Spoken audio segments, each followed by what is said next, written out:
Earth is getting a second moon for a limited time. Astronomers say an asteroid will come close enough to Earth to temporarily enter its orbit at the end of the month. Let's bring in astrophysics professor Adam Frank from the University of Rochester for more. Adam, what can you tell us about this so-called mini moon, and how does this work?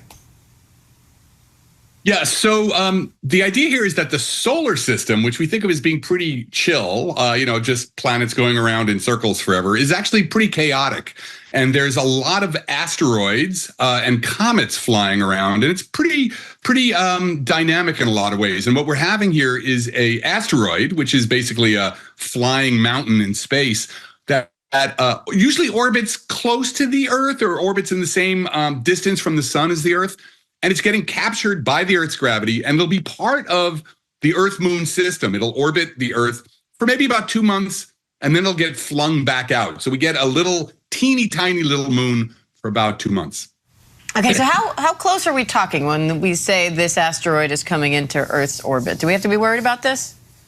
No, not at this point, luckily, because if something this size were to hit the Earth, it would be an apocalypse of of a biblical kind. So really here what we've got is something that's at about the moon's orbit or so. It's about that kind of distance.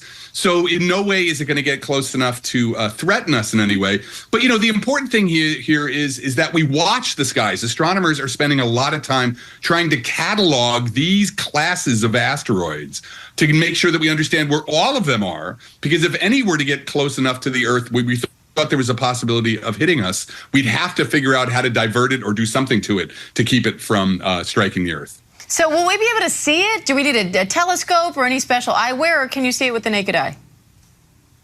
Yeah, it's pretty small, so you're not going to be able to see it with the naked eye. You're going to need a telescope. Even then, it may be pretty difficult, given its distance. So it's more the idea of it than actually we're getting an extra moon. Because, I've always been a little bit disappointed. One moon in the sky, I really would be better. It'd be a much more interesting sky if we had 2 or 3, like some other planets. So sadly, we're not going to get to see this one. All right. Well, Adam, get working on that, will you? We want to see another moon. Working on it right now.